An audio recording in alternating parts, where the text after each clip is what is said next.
Joseph Olabiyi Baba Lola Yayi, de regrettée mémoire, grand linguiste, spécialiste des littératures africaines et des langues, de poésie orale et des cultures des diasporas africaines. Il fut un grand intellectuel qui, toute sa carrière durant, aura porté partout il passe avec lui, non pas seulement le Bénin, mais l'Afrique tout entière, projecteur sur un éclaireur de la trempe de ceux qui balisent le chemin, ceux qui défrichent la terre pour semer des graines qui, on l'espère, vont fleurir. Patrick Diossou, bonjour et bienvenue. Oui, bonjour Herman Rodrigue Amégan.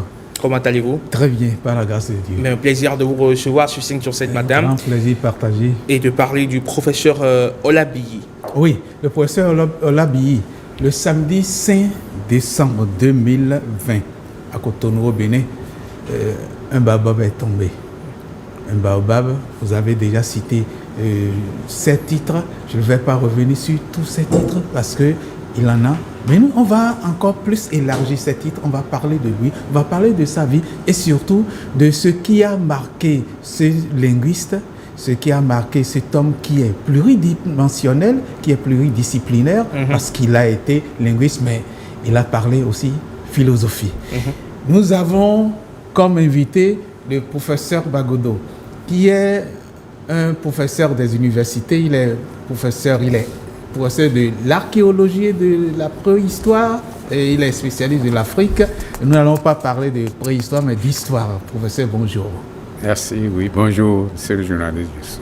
Alors, lorsque nous voyons tout ce qui est dit par rapport au professeur Olabiyi, s'il faut utiliser une seule phrase pour le qualifier, est-ce qu'il y a une phrase que vous pouvez utiliser pour qualifier le professeur Olabiyi?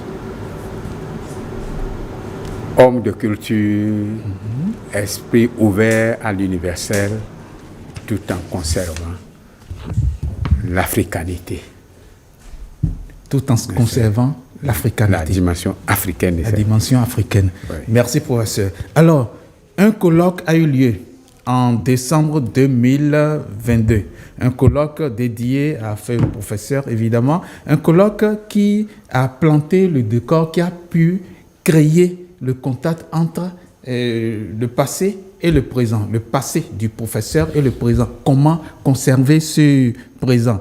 Et ce colloque a permis de déboucher à une rencontre qui a eu lieu cette année, une rencontre où on a présenté les actes du colloque. Vous étiez à cette rencontre. Nous allons suivre un élément qui a parlé de cette rencontre, un élément qui est fait par Saint-Tiche Kengpo et Igor Ayosso. Le vaste héritage intellectuel et l'édifiant parcours du professeur Olabiyi sont présentés dans cet ouvrage de 376 pages. Un symbole de reconnaissance à l'illustre disparu pour les combats menés au service de la reconnaissance africaine. Aujourd'hui, l'ouvrage est là. Il est à vous, universitaires, parents et amis du professeur. Le CELTO, par ma modeste personne, vous le remet à travers cette cérémonie officielle, afin qu'il soit le symbole de cette reconnaissance que nous devons tous à notre aîné, le professeur Yayi, afin que ces combats, les combats qui ont été les siens, ne s'éteignent point, mais deviennent au contraire la sève vivifiante pour le combat de la renaissance africaine. Célébrer les personnalités de leur vivant sans un sens, parce qu'il aurait eu la chance de participer, de voir comment est-ce que les gens appréciaient ces œuvres. Cette cérémonie d'hommage a donné lieu à un concert de témoignages de ses anciens étudiants et collègues universitaires. Le professeur Yayi, c'était une sorte de lumière pour les gens de ma génération, ce qui nous a beaucoup inspiré à travers ses qualités d'homme de science, mais aussi les valeurs humaines qu'il nous faisait vivre au quotidien. Et quand vous allez chez le professeur Yayi, vous vous sentez toujours en famille. Pour moi, le professeur Yayi est un immortel. Le feu professeur Olabiyi Yayi était un grand amoureux des langues et cultures africaines. Il a été rappelé à Dieu le 5 décembre 2020 à l'âge de 80 ans. 80 ans, c'est un âge canonique. Hein, oui, c'est un âge. On peut se permettre de le dire. Tout à fait, oui. Né en 1940, donc départ en 2020. Alors, professeur Obari, vous êtes l'éditeur scientifique des actes de ce colloque. Et pourquoi ce titre? C'est un titre qui semble un peu, pas tiré par les cheveux, mais quand on parle d'abeilles et de miel par rapport à tout ce que le professeur a fait, le titre, l'abeille et le miel, oralité, identité, diplomatie. Merci, monsieur le journaliste. Et si c'était même possible de montrer, il n'y a pas de problème. Oui, oui. Donc, vous affichez les expliquer. Oui. Merci. Montrer ça. Je peux être en train de parler. Oui, allez-y. Et l'abeille et le miel, c'est venu à la fin. Oui. Mais le sous-titre, oralité. Oui. Donnez. Je croyais que vous voulez mettre ça en affiche. Oui. Le sous-titre, oralité, identité, diplomatie interculturelle, 2 points. L'Afrique et ses diasporas. Entre parenthèses, hommage à Olabi Yahi. C'est le thème du colloque que nous avons fait dérouler en décembre 2022 à l'école du patrimoine africain de Porto-Novo. Et il se fait que l'un de ses collègues de vie, le professeur Oyelara, linguiste comme lui à l'université au Bafémi, alors d'Ile-Ife, a envoyé un texte entièrement rédigé en Yoruba. Oui. Et c'est dans ce texte qu'il dit: je suis allé au Bénin et j'y ai trouvé du miel. Ce miel que j'ai trouvé au Bénin, c'est Olabi Yahi. D'accord. Donc c'est à partir de là que l'idée est venue de pouvoir donner un titre qui touche au miel. Oui. Voilà. Dans les débats, l'un de ses cousins maternels a insisté avec d'autres qu'il ait du miel, et le texte avait prévu aussi que, en même temps, l'abeille qui produit ce miel. Il est du miel pour tous ceux qui sont amis de l'Afrique. Oui. Mais il devient abeille pour tous les ennemis de l'Afrique. D'accord. Voilà comment est-ce que dans cette ambiance du colloque, nous en sommes arrivés à adopter le titre englobant l'abeille et le miel. Donc l'abeille avec son dard pour pouvoir piquer. Donc ce n'est pas simplement l'abeille qui fabrique le miel. Le miel. Alors lorsqu'on voit le professeur Olabi, lorsqu'on voit son parcours nous a permis de, puisque vous parlez d'abeilles, il a titillé le professeur Paulin Ontondi, béninois comme lui, et le professeur Marcien Toa par rapport à une certaine philosophie qui tenait pour philosophie pas très africaine. Expliquez-nous pourquoi il a voulu aller sur ce débat-là. Olabi Yahi, c'est un baobab de la culture. D'accord. C'est un linguiste. Oui. Incontestable. Oui. Mais en même temps, il est ouvert à la culture dans ses différentes composantes. Oui. Mais moi qui suis archéologue, historien et préhistorien, quand je discute avec lui, je me surprends de constater qu'il est au courant. Non seulement dans les idées, même dans la documentation. D'accord. Donc, ce qui fait qu'il est présent à tous les carrefours de débat intellectuel. Oui. Mais sans être enflé. Simplicité déconcertante avec la densité de ses connaissances. Dans les années, particulièrement au milieu des années 1970, il y a eu un débat autour de la philosophie africaine. D'accord. Il y est intervenu.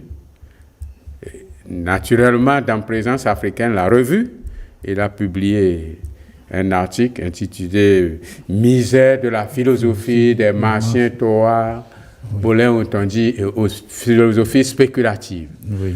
Donc, à cet égard, il en est.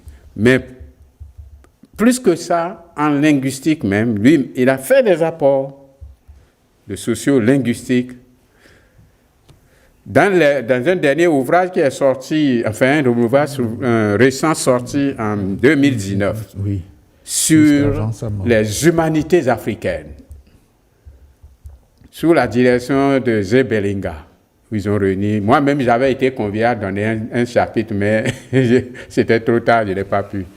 Il y a fait une publication où il parle du grand linguicide.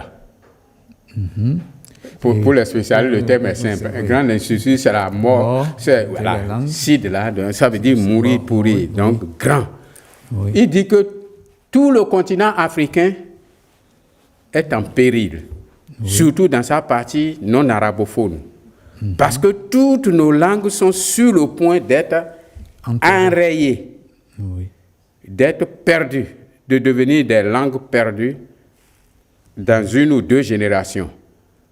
Tout simplement parce que les langues occidentales qui sont implantées, que nous utilisons dans le système d'éducation, de recherche, de formation, de communication, leur vie, c'est notre mort. Leur prospérité, c'est notre déclin, c'est notre départ. Donc, il y a un face-à-face non méchant, mais qui est une réalité. Et si nous prenons garde, nos langues vont disparaître. Or, il dit que nos langues sont des langues culture. Je vous donne un exemple. Oui. Dans nos langues, quand on dit langue en français, c'est en même temps la langue organe et la langue, ce qui vient. Et c'est dans il a fait. Mais dans nos langues, ce n'est pas la langue organe qu'on évoque. Même si en latin on dit lingua, en anglais on dit tongue et autres, ça c'est occidental. C'est pour montrer les spécificités. En Afrique, la langue est traduite par un concept ou un terme ayant l'équivalence sémantique de médium social. Moyen de mettre ensemble, de faire communiquer. D'accord. Quand vous dites fongbe, vous y voyez apparaître la langue organe? Non. Aider Yoruba. Vous y voyez la langue organe? Non. Aider. Batonum. Et qui dit dans Batonum, français, les autres mettent final. Pour les bâtons-bouts, les autres mettent des préfixes. B, on met le truc final, etc. Donc, il a cet art de détecter des lignes de fracture dans l'épistémologie englobante. Et il s'y met et il apporte une contribution qui devient toujours du sel. Il n'est pas que miel, peut-être quelque part aussi, il devient du sel. Oui, alors on rappelle que le professeur Olabiyi, il a été professeur au Bénin, au Nigeria, au Brésil, au Japon, au Royaume-Uni et aux États-Unis. Il a fait pratiquement le tour du monde. Mais ce qu'on peut retenir, c'est sa force par rapport au Yoruba. Comment il a pu avoir une influence pour que le Yoruba puisse prendre de l'essor au Nigeria. Et parlez-nous-en un peu. Ah non, il y a contribué parce que il a eu son maître en langue et culture Yoruba, en tant que linguiste, son maître est au Nigeria, l'université d'Ibadan, qui l'a formé, qui est encore vivant.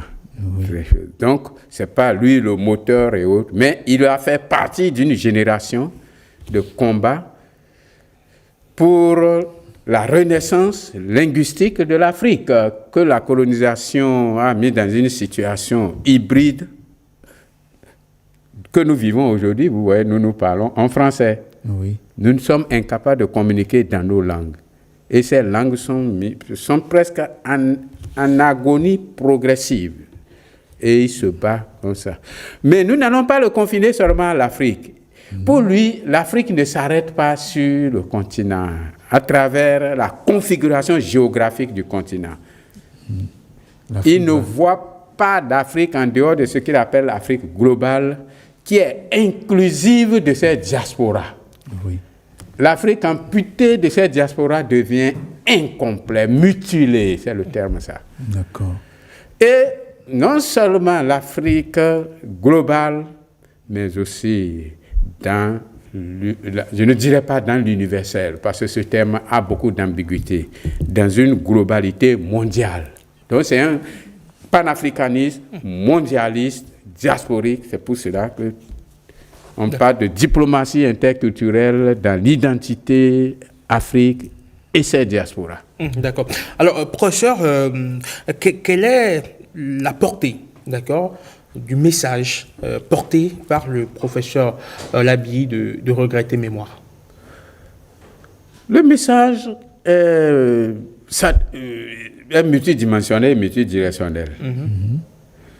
En particulier, aux chercheurs, il demande de ne pas déposer les armes, de surmonter les difficultés. Et surtout, il s'adresse aux gouvernants qui peuvent décider et qui ont les moyens, les leviers pour décider pour que nos langues ne meurent pas, ne disparaissent pas. Parce qu'il dit que si les langues africaines disparaissent, nous mutilons l'humanité. L'Afrique sera responsable de rendre l'humanité infirme d'une jambe. Et si l'humanité est infirme d'une jambe du fait de la disparition des langues cultures africaines, c'est fini. Alors, cette vision de la globalité, il a démontré en tant que membre du comité scientifique international de l'histoire générale de l'Afrique. C'est le deuxième comité qui est de 17 membres et qui est investi depuis 2013, 2014, 2015 à faire rédiger les volumes 9, 10 et 11 de l'histoire générale de l'Afrique en complément aux 8 premiers volumes qui sont sortis. D'accord. Et là, dans ce comité scientifique international, le président du comité scientifique international a fait un témoignage vibrant ici. Alors, Patrick Jetso, vous permettez une question de curiosité. Alors, professeur Obare Bagodo, si vous devriez parler, d'accord, du professeur Olabiyi à un enfant, à un gamin, qu'est-ce que vous lui dites de lui? Pour un garçon, il va dire, celui-là, c'est un bon père qui aime avoir ses enfants grandir, évoluer, et qui aime avoir le milieu dans lequel il vit être dans la fraternité. Sa maison, c'est comme une maison du peuple. Vous y allez, vous êtes bienvenus. C'est la joie, c'est la paix. Même les quelques années qu'il a passées ici, après avoir été président du conseil exécutif de l'UNESCO et 13 ans ambassadeur du Bénin à l'UNESCO, quand il est revenu, dans sa maison-là, feu le professeur Ntondi, dont il a critiqué la prétention d'une absence philosophique en Afrique précoloniale, parce que c'est le problème de fond. Pas lui seul, les Martiens, Toa et autres, ceux-là, formés à l'occidental, disent que l'Afrique n'a pas de philosophie, etc. Et ce combat, c'était un combat contre-courant qui a fini par être rangé. C'est un combat plus compliqué que ça.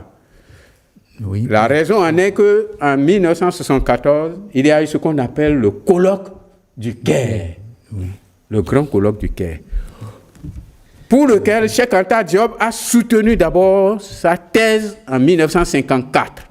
Est-ce qu'il a soutenu? Non, il devait soutenir. Il n'a jamais soutenu. Non. Oui, c'est pas qu'il n'a jamais soutenu. Le jury a fait défection, je le dis. La Sorbonne est là pour écouter et entendre. Ils ont dit qu'on va faire la soutenance. Tout le monde était en salle, mais le jury n'est pas arrivé. Et alors, les intellectuels progressistes français ont battu la rue pour protester, injurier le racisme, enfin évoquer le racisme, et Présence africaine a intégralement publié la thèse 1954 où il montrait que la culture grecque et autres là dérivait de la culture égyptienne, laquelle culture égyptienne est en substance, en philosophie, en psychologie, une culture africaine, etc. Donc, il était dans ce combat quand Cheikh Anta Diop, il a dû faire une autre thèse qui a été acceptée. Et tenons-nous tranquilles, on lui donne la mention très honorable, sans ajouter avec félicitations du jury, ce qui lui ferme les portes des amphithéâtres. Cyniquement, Senghor s'en réjouissait et autres. Après, je crois, les gens lui ont dit de tempérer un peu.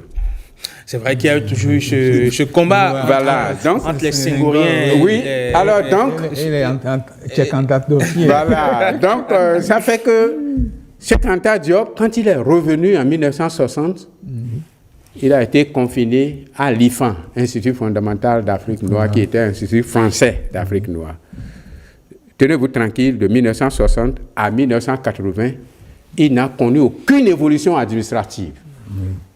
C'est la répression la plus féroce. Rassurez-vous, professeur, on aura une autre chronique sur Cheikh Anta Diop, parce que Cheikh Anta Diop constitue quand même un baobab en termes, on va dire, de réflexion. C'est lui qui a d'ailleurs démontré l'antériorité de la civilisation de l'Afrique, bien évidemment. On aura le temps, évidemment, de nous étendre sur Cheikh Anta Diop. Concentrons-nous pour le moment sur le professeur Olabi, sur lequel on allume les projecteurs aujourd'hui. Patrick Dessous. Oui. Alors, vous l'avez déjà évoqué. Il a été membre, il est resté à l'UNESCO. Lorsqu'on regarde le parcours qu'il a eu à l'UNESCO et qu'on se dit l'UNESCO, l'éducation, il a participé à tout cela et qu'il est linguiste, est-ce qu'il y a eu quand même quelque chose que l'UNESCO a pu ressortir de tout son combat pour que nos langues puissent être valorisées dans notre éducation? Parce que jusque-là, ce qu'on a comme curriculum dans les écoles africaines, surtout en Afrique aussi du Sahara, les langues africaines ne sont pas valorisées. L'UNESCO a joué sa partition et continue de jouer sa partition. Sous la direction de feu Joseph Kizerbo, l'UNESCO a fait publier, l'UNESCO et UNICEF, Éduquer ou périr. Propos éducatifs en Afrique, les 2 volumes. Donc, l'UNESCO s'occupe surtout du monde entier. L'UNESCO ne peut pas laisser le reste du monde s'occuper de l'Afrique. Le problème, c'est nous. D'accord. C'est nos gouvernants. C'est l'élite africaine aliénée dont nous sommes partie prenante, vous et moi en tête, vous aussi, et surtout nos gouvernants qui n'ont pas encore montré qu'ils croient en l'Afrique à travers sa culture qui doit contribuer au développement et à la libération de l'humanité. Alors, comme héritage par rapport à tout ce qu'il a fait, qu'est-ce qu'on peut retenir pour les langues africaines, pour les langues béninoises, parce qu'il est béninois avant tout? Feu Georges Guédou l'a reconnu, il dit que Yahi est le fondateur de la linguistique fond. Très tôt, lui, il n'a pas commencé, il n'a pas fait les premières études universitaires en linguistique. Il est allé étudier quelle langue? La langue espagnole. Oui.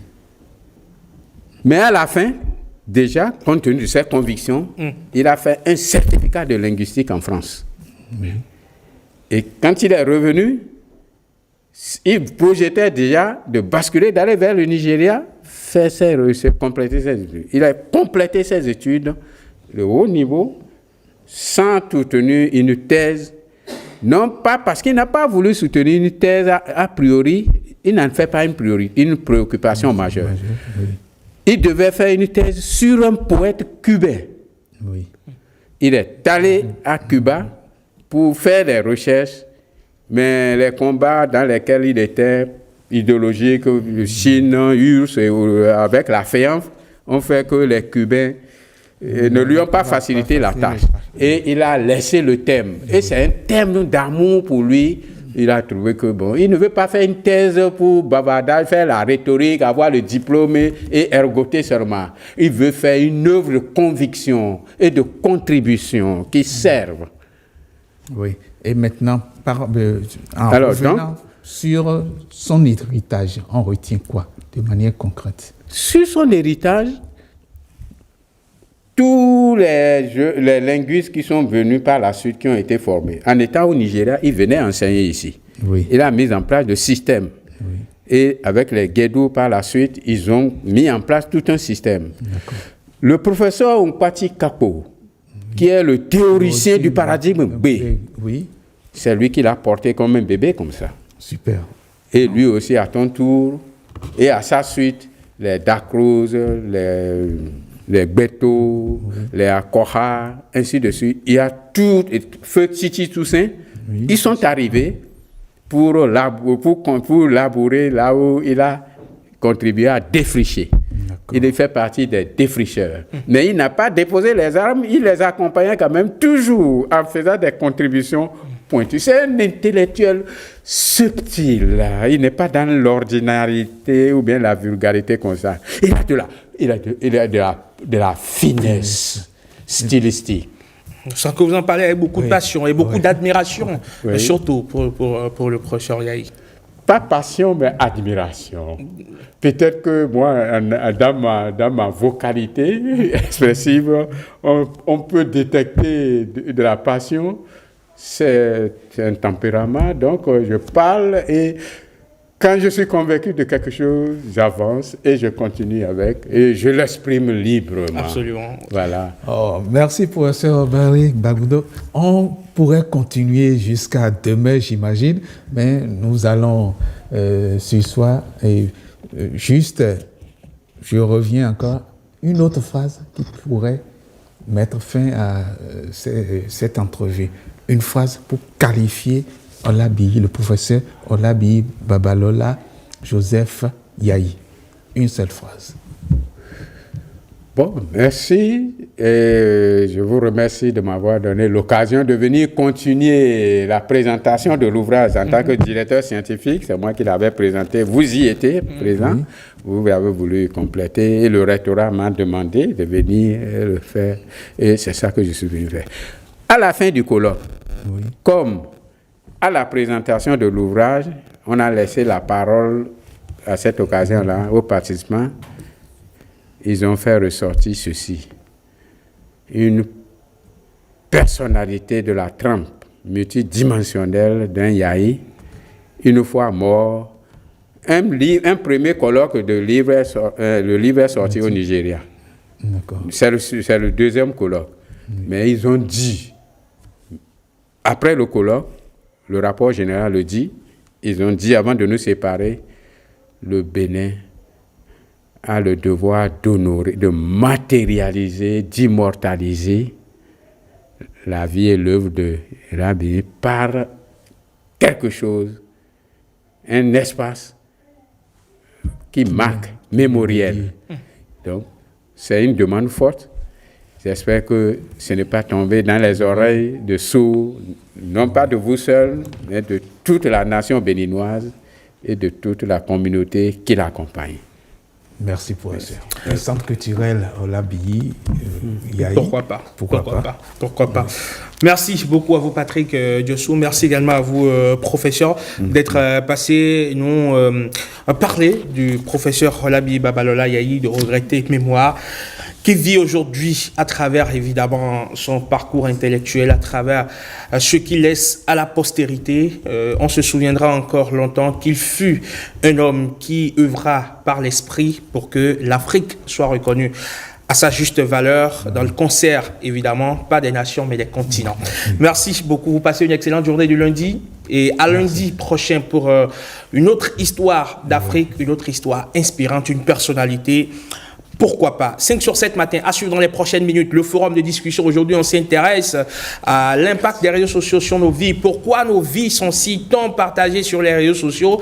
Et pour ces personnes qui vont boire la vie d'autrui sur la toile, que recherchent-elles ces personnes-là? On sera également en fin d'émission avec Marcela Rossi. Mais avant, on passera la minute juridique où on vous dira tout sur pourquoi et comment on peut désormais porter le nom de sa mère au Bénin. 5 sur 7 matin, le forum de discussion.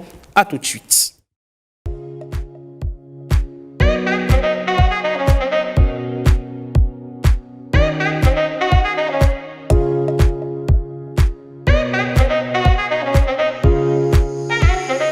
l'enfant peut bel et bien porter le nom de sa mère au Bénin depuis l'avènement de la loi 2021-13 du 20 décembre 2021 modifiant et complétant la loi 2002 du Code des personnes et de la famille.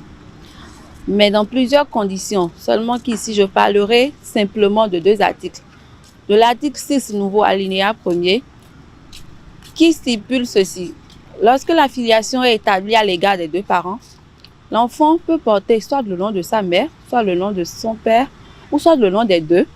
Mais ces 2 noms doivent être accolés et suivant un ordre défini par eux. Ces parents ont le devoir d'informer immédiatement le médecin accoucheur et d'en informer également l'officier d'état civil pour l'établissement de l'acte de naissance de l'enfant. Maintenant, il y a également l'article 6 nouveau, alinéa 2, qui dit qu'en cas de désaveu de paternité, la mère peut donner son nom de famille à son enfant.